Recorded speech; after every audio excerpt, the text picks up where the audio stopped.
Lisa Kristine, and I stand for freedom because it's every person's birthright.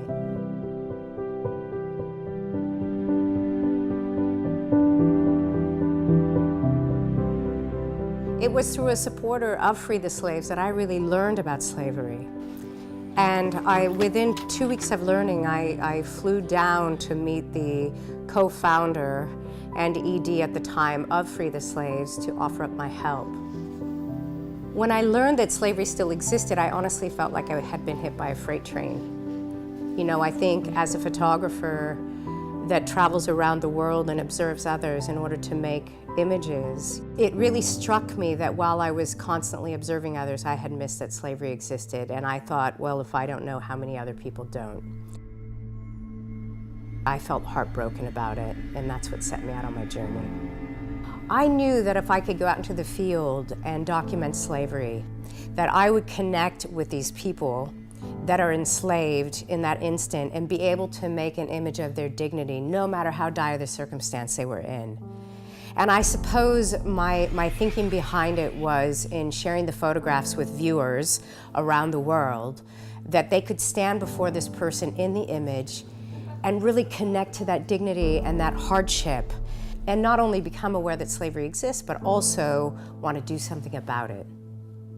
When I was first introduced to slavery, it was in India, and it was in the brick kilns.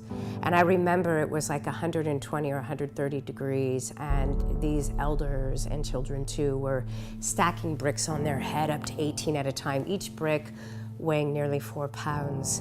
And I remember I started to choke up, and I really wanted to cry. And the abolitionist beside me said, "Lisa, don't do it here. Just, you cannot do it. It's not safe for them, and it's not safe for you."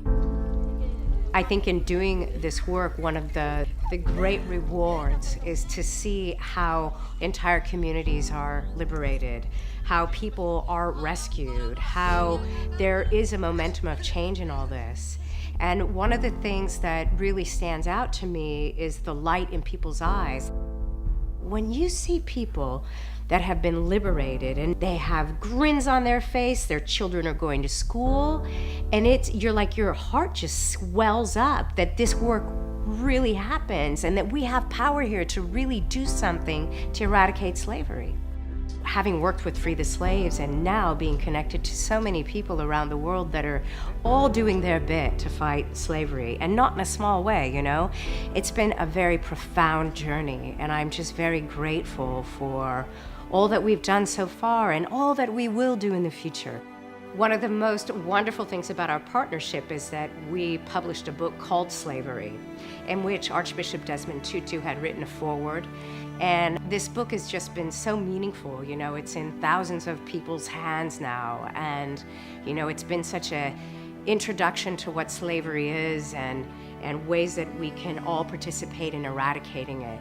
You know, I think the beauty that we all share is that we all have something to give.